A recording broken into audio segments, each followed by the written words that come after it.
Dando continuidade que eu vinha falando na fase das comunicações sobre a questão da situação das escolas, e que eu falei sobre as escolas multisseriadas que eu encontrei no município de Montanha, e provavelmente existem vários outros municípios, uma vez que eu visitei agora 32 municípios, mas a gente não consegue visitar todas as escolas do estado, então eu acabo visitando uma ou duas, três escolas em cada município, à medida em que o tempo permite.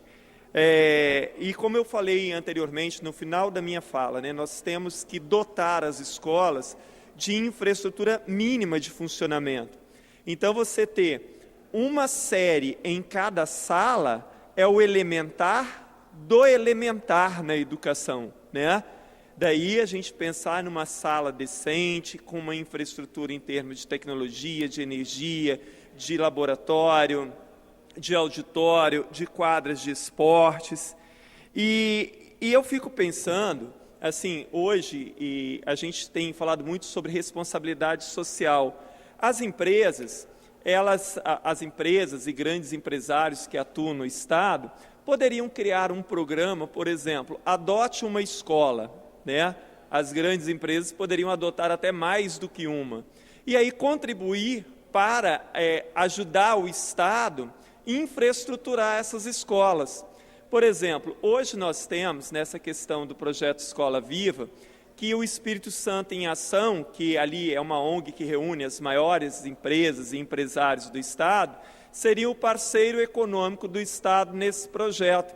E eu até falei um dia, quando os representantes estiveram aqui, por que é que, assim, ao invés de se interessar por um projeto como esse, o Espírito Santo em Ação não se interessaria em ajudar o estado a dotar as escolas de infraestrutura mínima.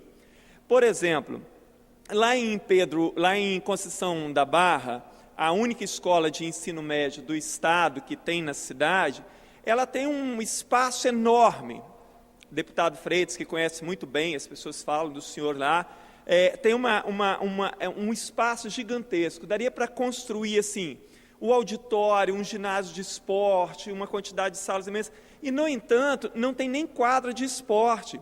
A diretora diz que quando faz, e também não tem refeitório, quando faz reunião de pais, se, por exemplo, o salão paroquial não pode ser emprestado, tem que fazer ali no tempo mesmo, com os pais e alunos em pé ali e tal. Assim, na hora do recreio também, os alunos comem todos em pé ali, naquele chão batido e tal, porque não tem nem refeitório.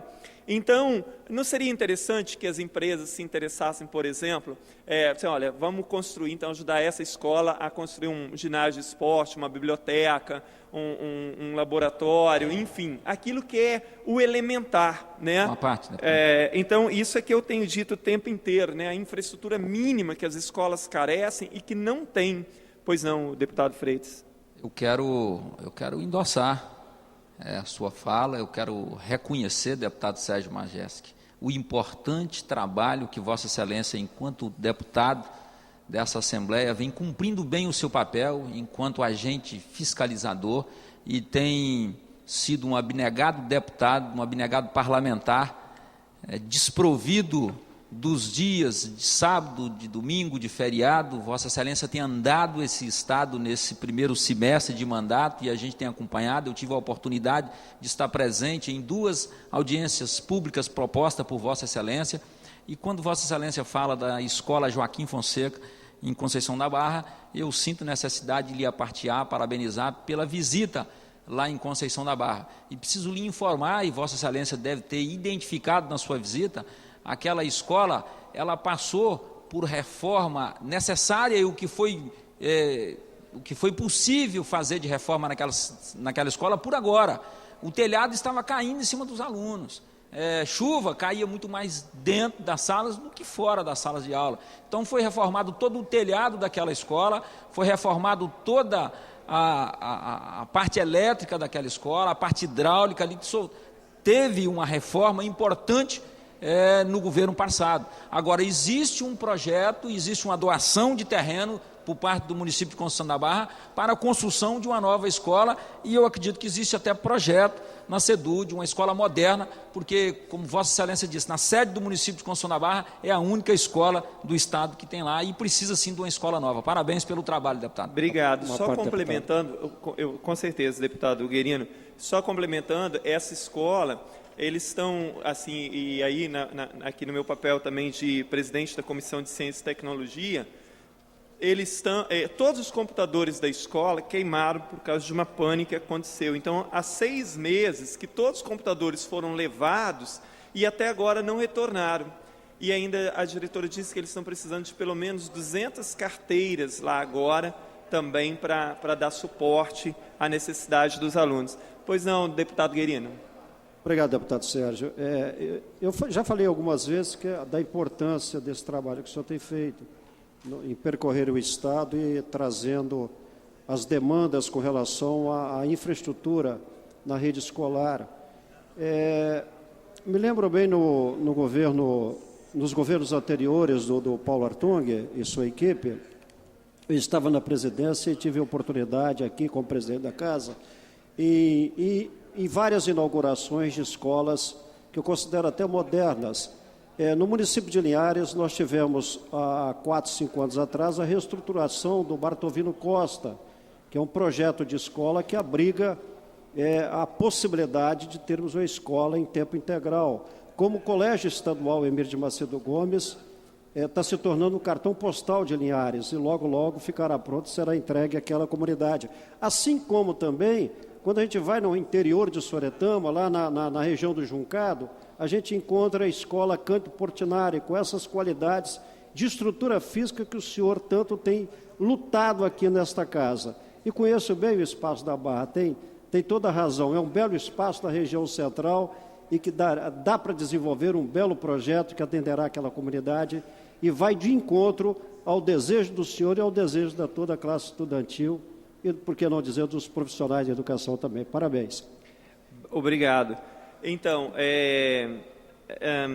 ainda falando sobre a questão, né, da importância de infraestruturar as escolas com uma infraestrutura mínima, né, de condição de trabalho, tanto para os professores quanto para os alunos. Nós temos aqui na região, tanto da Grande Vitória quanto no interior, quase sempre uma situação assim. Existe uma ou outra escola que tem uma boa estrutura, enquanto a maioria não tem. E é impressionante, deputada Eliana, a senhora que é tão sensível às causas sociais, que já foi professora, que me acompanhou em visitas nas escolas em Linhares, que esteve presente também na audiência pública, que, assim, algumas escolas, elas funcionam com uma dificuldade imensa, e agora, por causa dessa redução do programa estadual Dinheiro Direto na Escola, muitas vezes os diretores tiram dinheiro do próprio bolso para fazer algum tipo de trabalho. Então, às vezes, assim, a limpeza que tem que ser feita, às vezes as escolas têm elas têm um terreno muito grande. Então, às vezes, porque não vem uma verba específica para isso. Então, às vezes, as próprias diretoras arranjam alguém ali, né, de um parente, um conhecido, para ir lá fazer essa limpeza, ou então tira o dinheiro do bolso para fazer o pagamento, porque senão as escolas são tomadas pelo mato. Eu tenho visto isso em várias ocasiões. Então, por isso eu tenho sido incansável na ideia de que na educação não deve se cortar nada. Não tem mais nada para cortar. Assim, os diretores agora, eles não têm a menor noção do que eles vão fazer para manter as escolas. Então, por exemplo, lá em Pedro Canário, a escola foi reformada há pouco tempo. Essa escola foi entregue em 2012.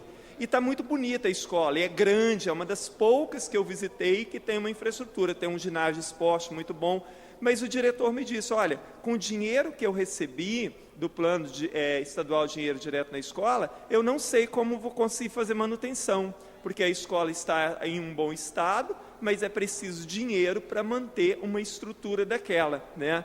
Então, a gente precisa continuar falando sobre isso, eu vou continuar cobrando, sim, do governo, eu vou continuar narrando aqui o que eu tenho visto, porque a educação precisa se tornar uma prioridade para além do discurso.